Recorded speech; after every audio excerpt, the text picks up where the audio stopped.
estudiar la palabra de Dios. Amén. Y quisiera que abriera su Biblia en el libro de los Hechos, capítulo 2, en el libro de los Hechos, capítulo 2.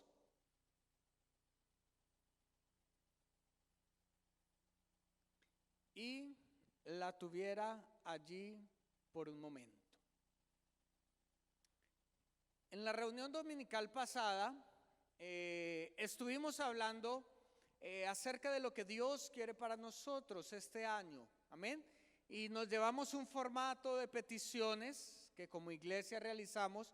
¿Cuántos ya lo llenaron todo? ¿O ya usted olvidó de qué está hablando el pastor? ¿Cuántos llenaron con fe y colocaron sus peticiones allí? Amén. Los demás, si no lo tienen, pídamelo, porque vamos a estar orando todo este año y creyendo por lo que Dios puede hacer, porque Dios escucha las peticiones de sus hijos, pero siempre y cuando, como veíamos hace 8 días, nosotros vivamos en el centro de la voluntad de Dios. Y decíamos hace 8 días, si utilizábamos el texto de Jacob en el libro de Génesis, que Jacob, cuando iba a iniciar un proyecto, Dios se le apareció en sueños, ¿verdad? Dios se le apareció en sueños y había una escalera, ¿cierto? ¿Dónde empezaba la escalera?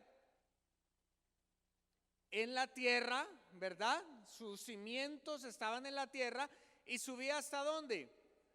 Hasta el cielo, hasta el trono de Dios. Y entonces allí Dios se le revela a Jacob y le dice qué es lo que quería de él. Entonces le dice: Jacob, mi plan para ti, mi misión para ti, mis órdenes para ti es que regreses a la tierra de tus padres. Allí te voy a bendecir, allí te voy a prosperar, allí vas a ser una familia numerosa, de tu simiente vendrá el Salvador. Y le dice todo lo que Dios demandaba para Jacob. Es decir, Jacob supo cuál era su propósito, se enfocó en la vida y supo qué era lo que Dios quería para él. Y después de que soñó esto, Jacob se despertó y sintió gran miedo porque dijo: wow, me acabo de encontrar con Dios, me acabo de encontrar con Dios mismo. Así que tomó unas piedras y como pudo hizo un altar. Tomó esas piedras, hizo un altar y puso como nombre a ese lugar Betel, que significa casa de Dios, y dijo: en este lugar será llamado casa de Dios. E hizo votos a Jehová y empezó a hacer sus peticiones. ¿Recuerda? Las peticiones que Jacob había hecho no eran en base a sus propios deseos, no eran en base a lo que él soñaba, a lo que él quería, sino que lo que él pidió fue conforme a lo que primero había recibido de parte de Dios. Y estudiábamos cómo es necesario que nosotros primero sepamos qué es lo que Dios quiere para nosotros, para luego sí nosotros pedir a Dios. Y decía Jacob: si tú me guardares, pidió protección en este viaje, ¿cierto? Después dijo: y si tú me das comida para comer, la provisión, me das ropa para vestir, ¿cierto? Y fuera de eso, das paz a mi casa y en la familia de mi padre, buenas relaciones. Mire qué peticiones tan bonitas tenía Jacob. 4 peticiones que estoy seguro que quizás se parecen a las que usted escribió en esa hoja, ¿cierto? ¿Cuántos queremos protección para este año 2022? ¿Cierto? ¿Cuántos queremos provisión de parte de Dios? ¿Cuántos queremos bienestar en las relaciones? Todos queremos eso, pero porque Jacob lo pidió sabiendo lo que Dios le pedía. Y después dijo: si haces eso, Señor, entonces yo te serviré, te adoraré, y de todo lo que tú me des, el diezmo apartaré para ti. Entonces el centro de la enseñanza de hace 8 días, y ya la uno a la de hoy, es que esa escalera donde subían y bajaban ángeles para Jacob representaba esa reciprocidad, ese equilibrio que hay entre lo que Dios me pide a mí y entre lo que yo le pido a Dios, ¿cierto? Es decir, esa escalera no solamente puede ir hacia arriba, Señor, dame, Señor, bendíceme, y exigiendo y pidiendo. No, no, no, eso no es equilibrio. Equilibrio es que cuando Dios me pide algo a mí, ¿qué vamos a hacer nosotros? A obedecer, a responder a su llamado, a su misión, para que cuando yo le pida algo a Dios, entonces Dios pueda decir, Él está bajo el centro de mi voluntad y se lo voy a conceder. Equilibrio que simboliza, que representa esa escalera. Y cuando estuvimos en el ayuno, iniciando año, les dije que Dios también, si le pasáramos a Dios ese mismo formato de peticiones que tuvimos, Dios también escribiría acerca de nosotros lo que Él sueña para nosotros, porque Dios tiene planes para nosotros. Por eso le dijo a Jacob, no te dejaré hasta que haya hecho contigo lo que te dije, ¿cierto? Entonces Dios tiene planes para nosotros. Diga conmigo, diga, Dios tiene este año planes para mí. Voy a obedecerle. Entonces, si Dios tuviera que escribir en una hoja de papel, ¿qué tiene para nosotros? Hay 4 aspectos por lo menos que Dios tiene para nosotros. Entonces, acá en los televisores y en las imágenes, estamos hablando acerca de esa visión que Dios tiene para nosotros en este año número 2022. Y esa visión, ese propósito, ese plan, esa revelación se llama MM33. ¿Cómo se llama? MM33. ¿Me están siguiendo? Felicito a aquellos que están tomando apuntes y escribiendo lo que Dios le está pidiendo. Así como usted escribió lo que le iba a pedir a Dios, estoy seguro que con más ansias usted va a escribir lo que Dios está pidiendo de usted, para que no se le olvide, ¿verdad?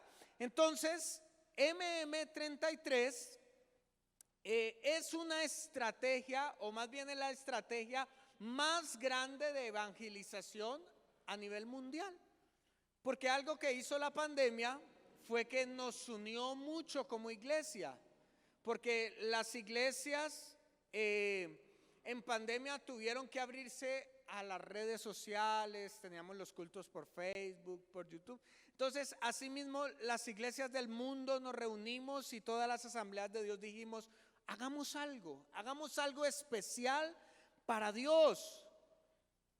Hagamos algo que sea sin precedente. Entonces nos acordamos que en el año 2033 es el aniversario de por lo menos 3 cosas importantes que surgieron para nuestra fe cristiana. ¿Qué se imagina usted que ocurrió en el año 33 después de Cristo?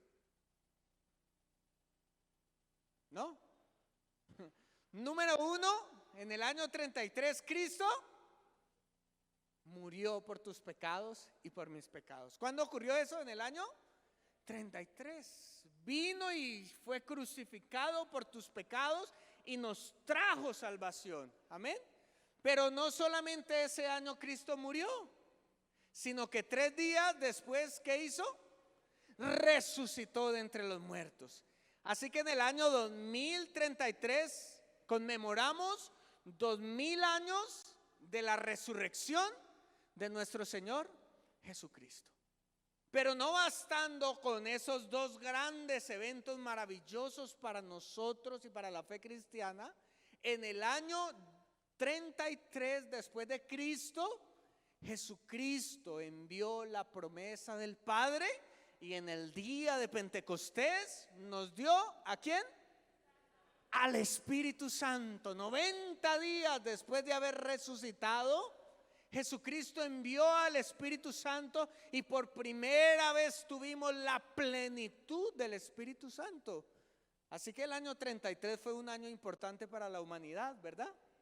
Importantísimo, diría yo. Así que se reunieron todos los concilios a nivel mundial y dijimos, ¿por qué no preparamos un buen aniversario? ¿A cuántos les gustan los aniversarios? ¿A los casados les gustan los aniversarios? ¿Cuántos años cumple este año de casado? Diego, ¿cuántos cumple? 2 años. Felicitaciones, muy bien. Vea, los 2 primeros años de casado. Hermano Albeiro, ¿cuántos cumple? 29, gloria a Dios. Hermana Nubia, ¿cuántos? 8 años de casado, oiga, gloria a Dios. Hermano Harold, 18 años ya. Tan rápido que pasa el tiempo, ¿cierto? La esposa se ríe. Tremendo eso. Porque los aniversarios son importantes. ¿Cómo se sienten las mujeres cuando usted nos acuerda del aniversario? ¿Cuántos cumple David Ruiz? 22 años. ¡Wow! ¡Qué bueno! Gloria a Dios. Les felicito porque son familias que creyeron en el matrimonio, que creyeron a la promesa de Dios. Entonces, en el año 2033 es el aniversario número ¿qué? 2000, ¿cierto?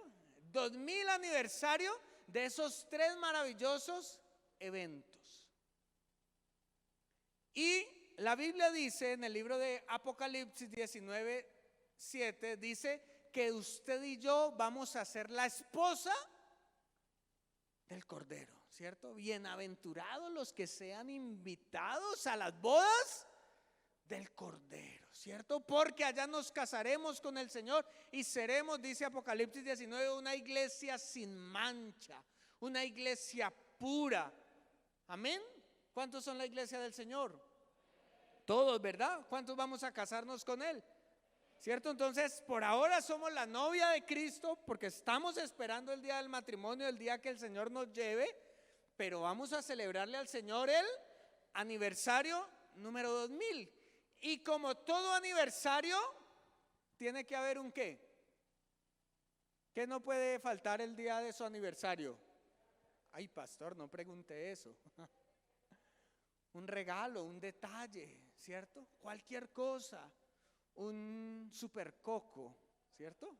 Para los hombres, porque si usted le da un supercoco a la mujer, se dañó el aniversario, ¿cierto? Pero cualquier detalle. Nosotros como iglesia de las Asambleas de Dios hemos decidido darle un detalle al Señor en el año 2033. ¿Sabe cuál es ese detalle?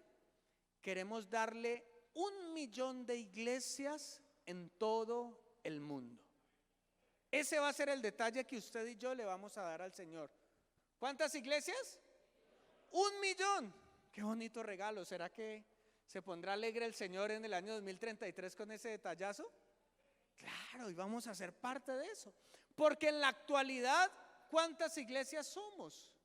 Somos alrededor de 350,000 iglesias de las Asambleas de Dios alrededor del mundo. En la actualidad se hicieron las sumas en estos años de pandemia y llegamos a la conclusión de que existen 350,000 iglesias de las Asambleas de Dios en todo el mundo. ¿Cuántas iglesias hay en Colombia de las Asambleas de Dios? Alrededor de 1,500 iglesias. Wow, ¿le da gloria a Dios por eso?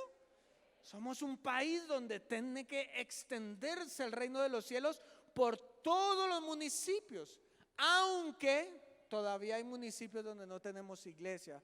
¿Usted se imagina a esas personas allá teniendo una vida difícil sin Cristo? Entonces nosotros vamos a darle un buen regalo. Entonces queremos triplicarnos para el año, ¿para qué año? El año 2033. Entonces le hago yo la pregunta: ¿quiere usted hacer parte de este proyecto? ¿Quiere usted darle un buen regalo de aniversario al Señor? Que diga: Señor, el día de tu muerte te lo voy a celebrar con 1 millón de iglesias. Ahora, eso es una meta a largo plazo, porque ¿cuántos años faltan para el año 2033? ¿11 o 12? 12 añitos nos hacen falta, ¿cierto? Para llegar, mira, todo el 2022, 23, 24, 25, 26, 27, 28, 29, 30, 31, 32 y 33, que es el día. 12 añitos. En 12 años, eso es una meta ¿a qué? A largo plazo. Y como usted sabe, las metas a largo plazo no se pueden cumplir si no nos colocamos metas a corto plazo, ¿cierto?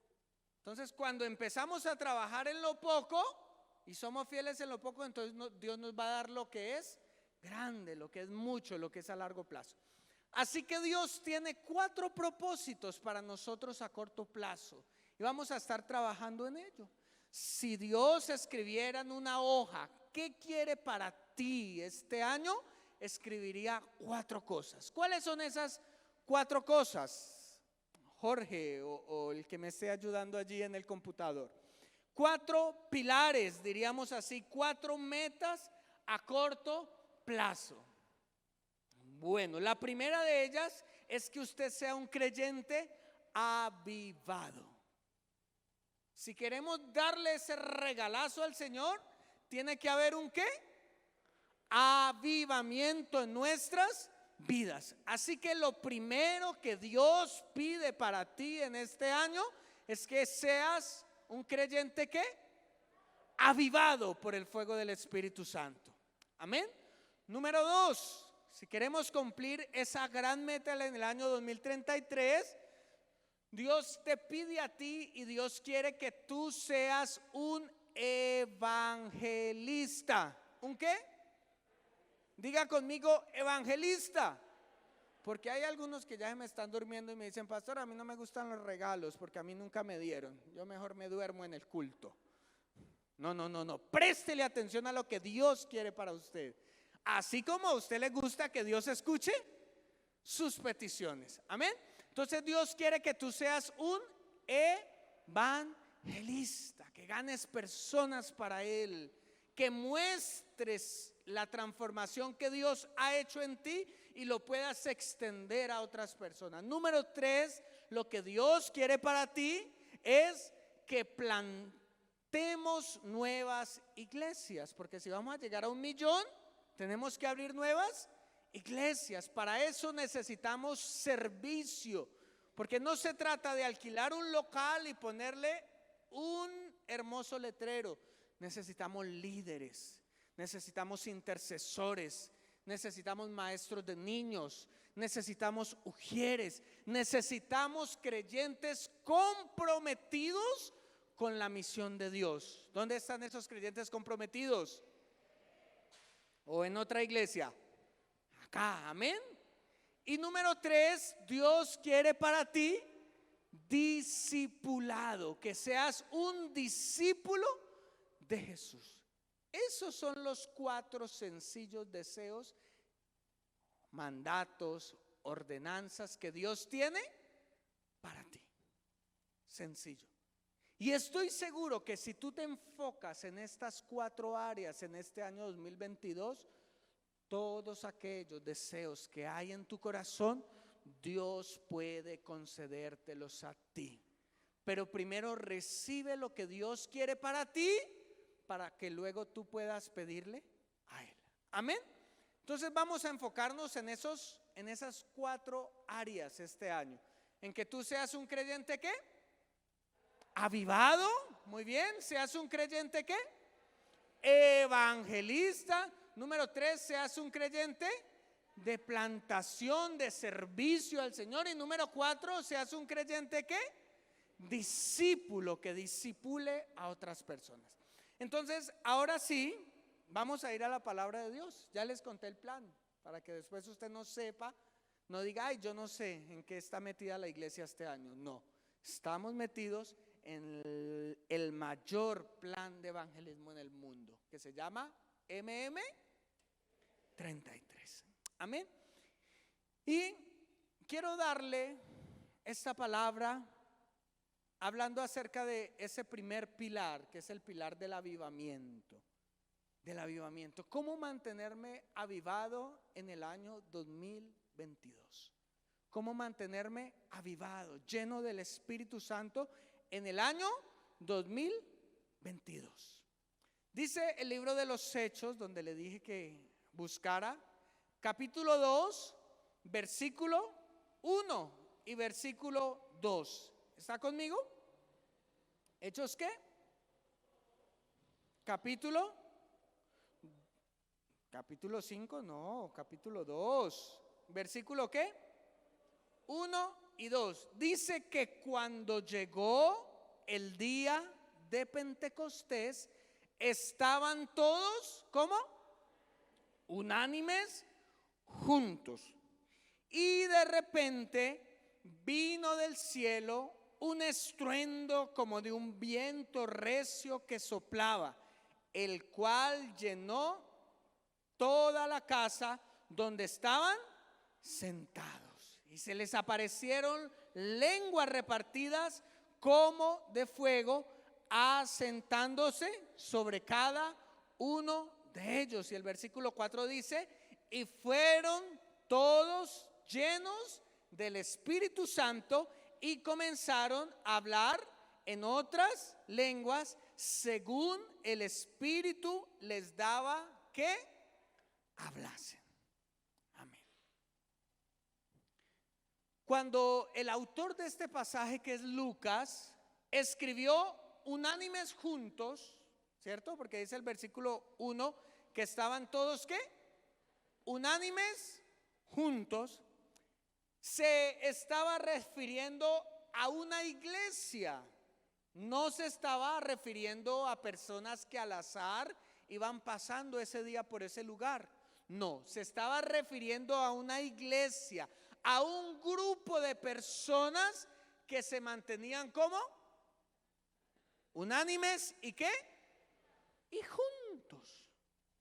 Así que vivir un avivamiento es una actitud comunitaria. Es algo que hacemos juntos. Nadie puede vivir un avivamiento individual en su vida. Cuando el Espíritu Santo quiere avivar a un creyente, no lo hace individualmente, sino que el Espíritu Santo viene en forma poderosa sobre una vida cuando está en armonía, cuando está junto a otros creyentes. Así como estamos en esta mañana, mire eso alrededor. Usted no está solo. ¿Quiénes están al lado de ustedes? Los hermanos. Así que el Espíritu Santo quiere avivarnos a nosotros como catedral de vida. En otras palabras, se lo digo más simple: si quiero vivir en el fuego del Espíritu Santo, tengo que caminar de la mano con otras personas. Así de sencillo. Si usted quiere vivir en el fuego del Espíritu Santo, hermana Adriana, usted tiene que vivir, tiene que caminar de la mano con otras personas. A ver, repítalo a la persona que tiene al lado lo que le acabo de decir. Según este entendió, dígale: hermano, si usted quiere vivir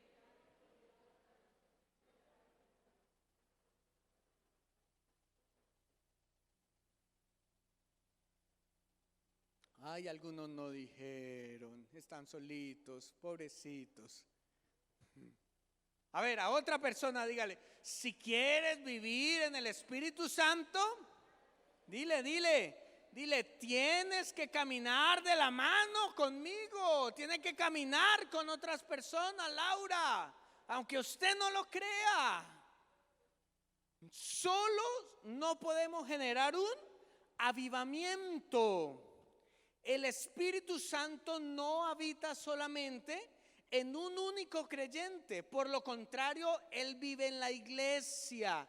La iglesia es su conjunto, porque la iglesia es el templo del Espíritu Santo.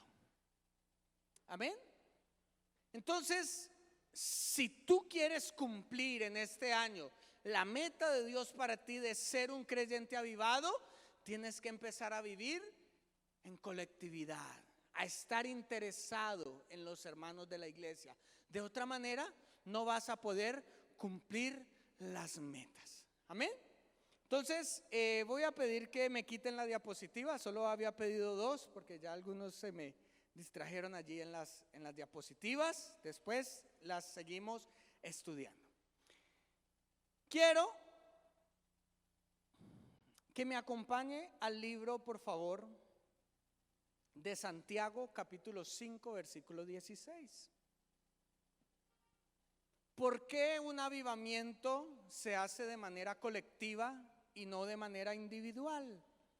¿Por qué necesito de otros hermanos de la iglesia para mantener mi vida encendida en el fuego del Espíritu Santo? Santiago, capítulo 5, versículo 16. El apóstol Santiago, que era el pastor de una iglesia, entendió la importancia de que los hermanos estuvieran juntos y escribe en el capítulo 5, versículo 16. Dice: confesaos vuestras ofensas unos a otros y orad unos por otros para que seáis, ¿qué? Sanados. A ver, volvámoslo a leer para meditarlo, para digerirlo. 1, 2 y 3. Confesaos vuestras ofensas unos a otros y orad unos por otros para que seáis sanados. Mire que andar avivados significa depender del apoyo de las personas que el Espíritu Santo ha puesto en nuestra iglesia y a nuestro alrededor. Y allí hay por lo menos 2 mandatos importantes para mantener la iglesia avivada, para mantener la vida avivada. El primero de ellos dice allí: confesaos. Ay, Dios mío, que nos coja el Señor confesados. Confesar los ¿qué? Los pecados unos a otros. Y este versículo choca mucho, quizá, con lo que nosotros hemos vivido en la vida cristiana. Porque nosotros decimos que los pecados solamente se le confiesan ¿a quién? A Dios, ¿cierto? Pero mire lo que está diciendo Dios. No, yo no quiero que los pecados solamente me los confiesen a mí. También deseo, también es mi voluntad que esos pecados que están en lo oculto, que están en lo secreto, que nadie conoce, sean confesados ¿qué? Los unos a los otros. Le hago yo la pregunta en esta mañana: ¿hace cuánto que no le cuentas tus pecados a otro hermano en la fe? Piénselo por un momento.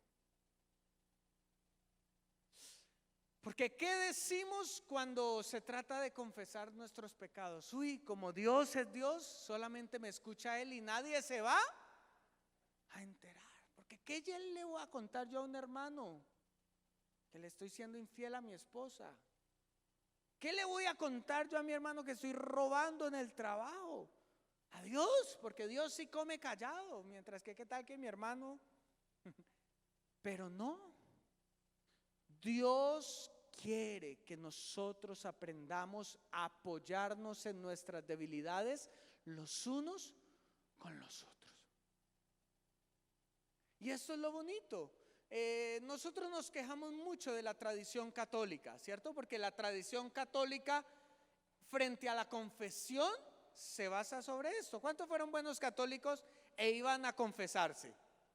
¿Sí? ¿Cierto que iban donde el padre, donde el cura y le decían: padre, confiéseme por... Y empezaban a contarle, y pues ahí había como un velito, porque usted con esa vergüenza, que mejor dicho que el padre ni se dé cuenta.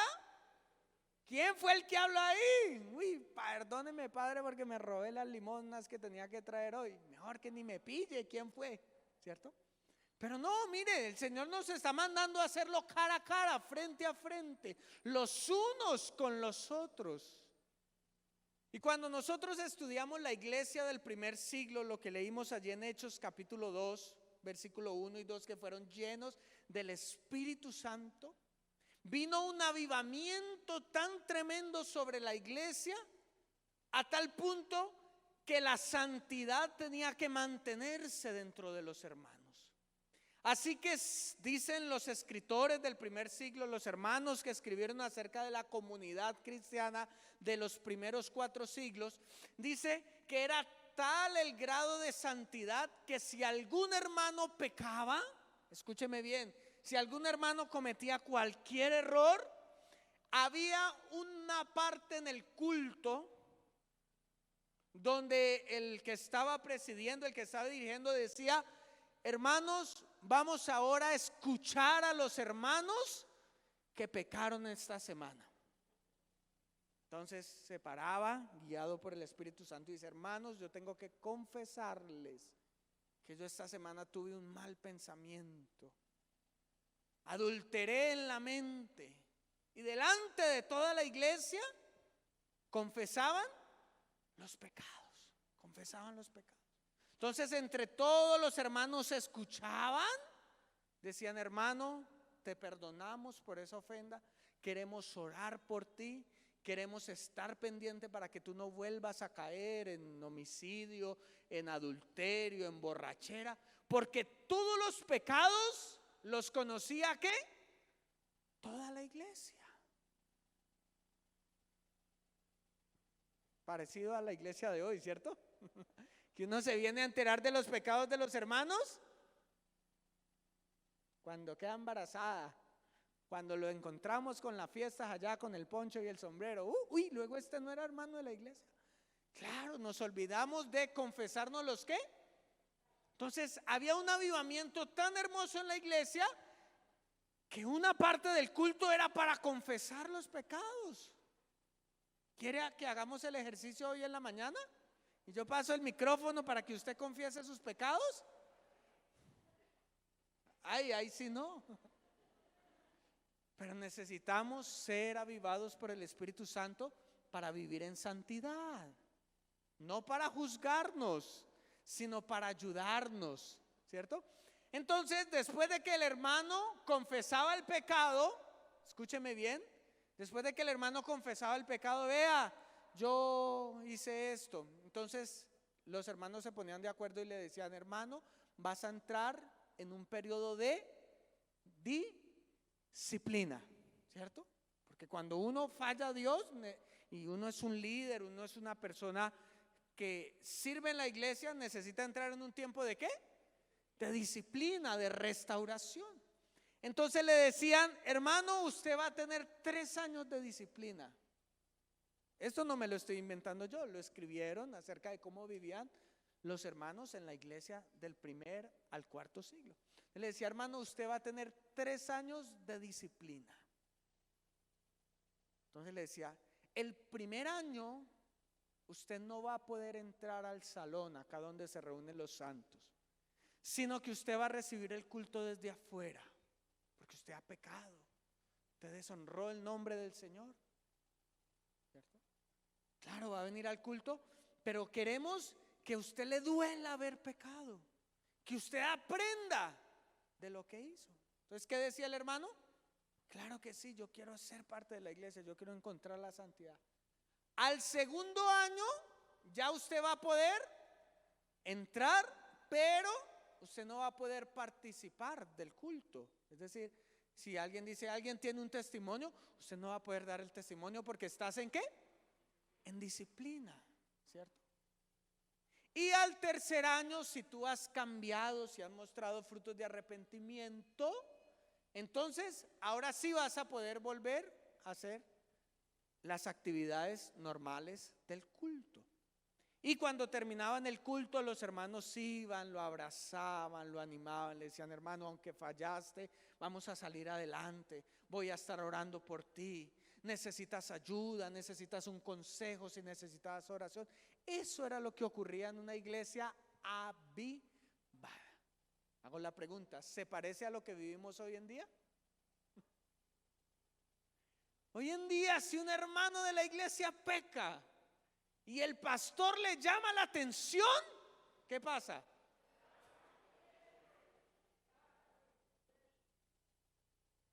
Pero aún así queremos vivir una vida avivada. Yo entiendo por qué era tan avivada la iglesia del primer siglo, porque tenían unos estándares de santidad superiores, superlativos, a tal punto que las ofensas y los pecados eran confesados los unos a los otros. Y para resumirle la historia de la iglesia de donde venimos, la iglesia dejó de ser avivada por el Espíritu Santo, ¿cierto? Dejó de haber las manifestaciones del Espíritu Santo, entonces los hermanos pecaban y decían, uy, no, qué oso contarle a toda la iglesia mis pecados, ¿qué dirán? Eso es la vida personal, eso no pasa nada. Entonces se preguntaron, ¿y qué hacemos ahora? Entonces alguien dijo por allá, bueno, para que no pase el oso de contarle los pecados a toda la iglesia, que solamente se los cuente al pastor, a los líderes. Al fin y al cabo, pues no hay que saberlo.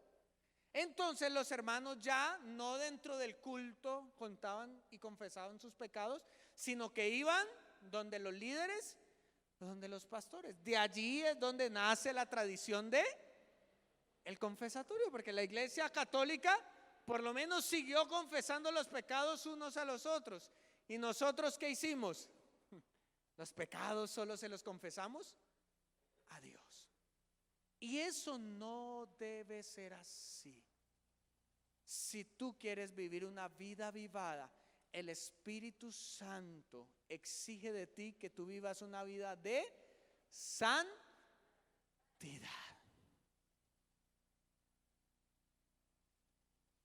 Y no sé por qué estoy hablando de esto, pero el Espíritu Santo me dice que hable acerca de esto.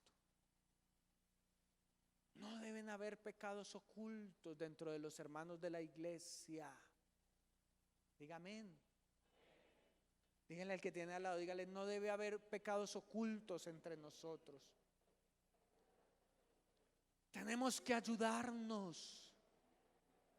Tenemos que escucharnos.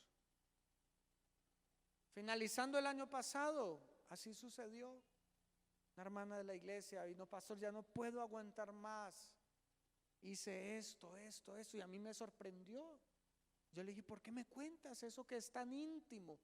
Entonces el Espíritu Santo me traía a la mente este pasaje y me decía, cuando ella te está contando esto, te está confesando, es porque quiere ser libre de su pecado, porque no se lo había podido contar a nadie. Entonces Satanás entraba al oído de esa persona y le decía, tú no sirves para nada, tú nunca vas a agradar a Dios, mejor vete de la iglesia que no sirves para nada.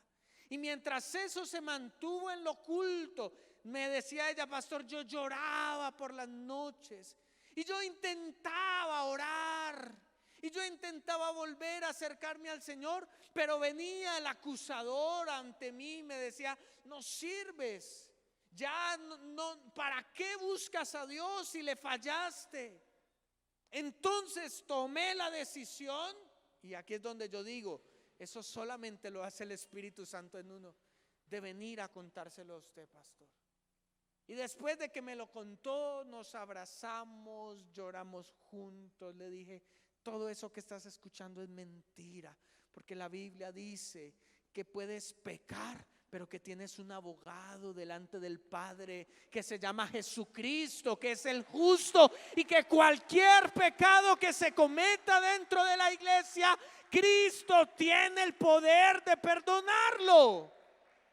No importa lo que hayamos hecho, si venimos con la actitud adecuada, le confesamos a Dios nuestros pecados y nos confesamos entre nosotros mismos, entonces habrá santidad y la iglesia catedral de vida será una iglesia avivada por el fuego del Espíritu Santo.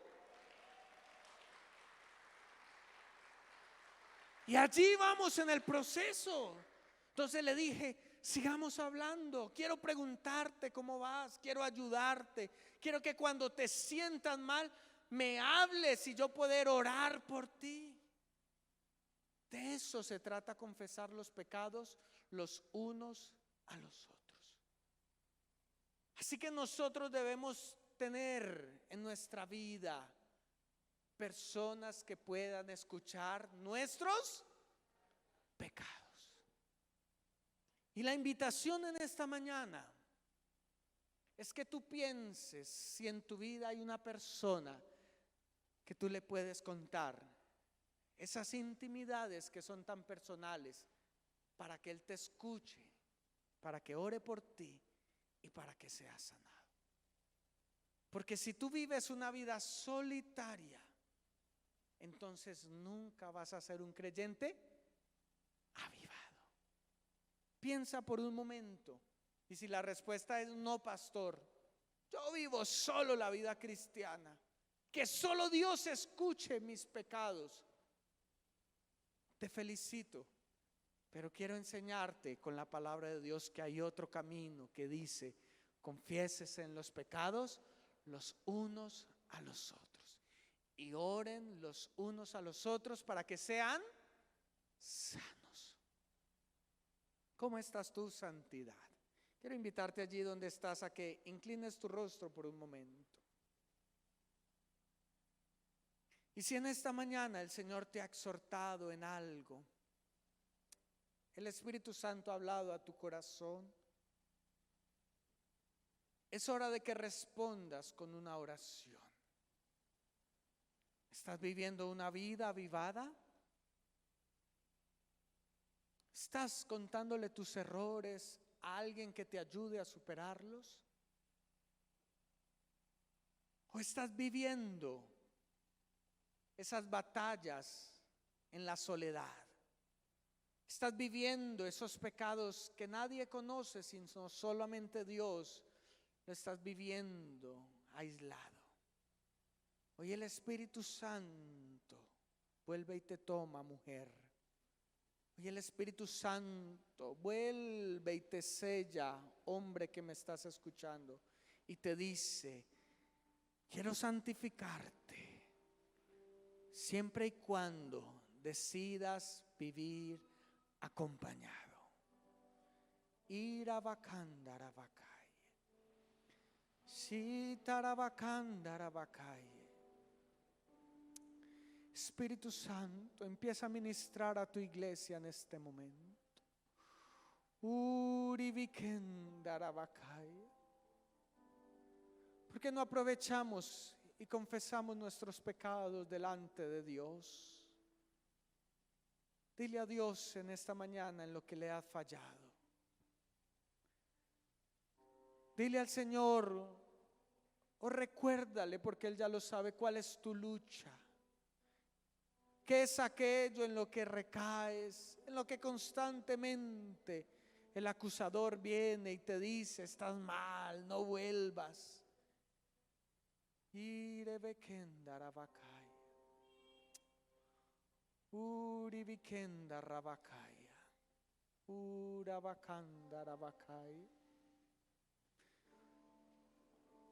Salen del oculto esos pecados en soledad, en el nombre de Jesús. Aquellos que son acusados hoy sean libres, porque Jesucristo tiene el poder de libertarnos. Pecados sexuales salen de la oscuridad, y en esta semana va a haber confesión de pecados al cónyuge, al hermano, al pastor, al líder.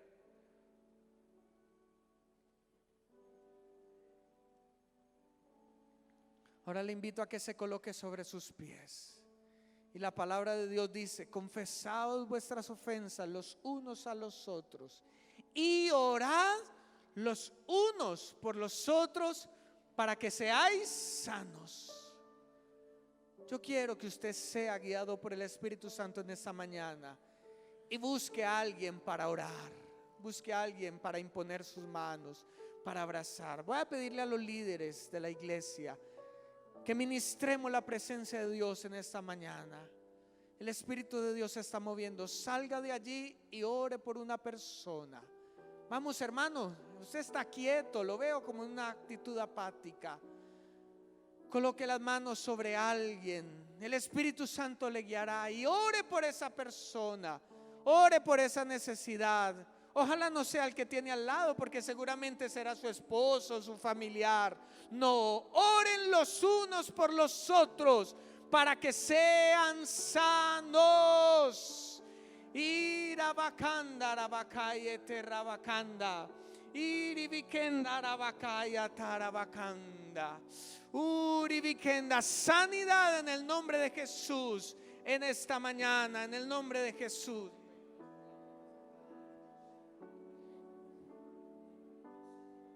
Y rabakanda, rabakaya, rabakanda. Uribikenda, rabakaya, rabakaya. Sanidad. Ore, diga: Señor, este año seremos santos. Este año seremos perdonados. Este año seremos hechos a la imagen y semejanza. No hay pecado que pueda vencer. No hay tentación que no podamos salir victoriosos, Señor.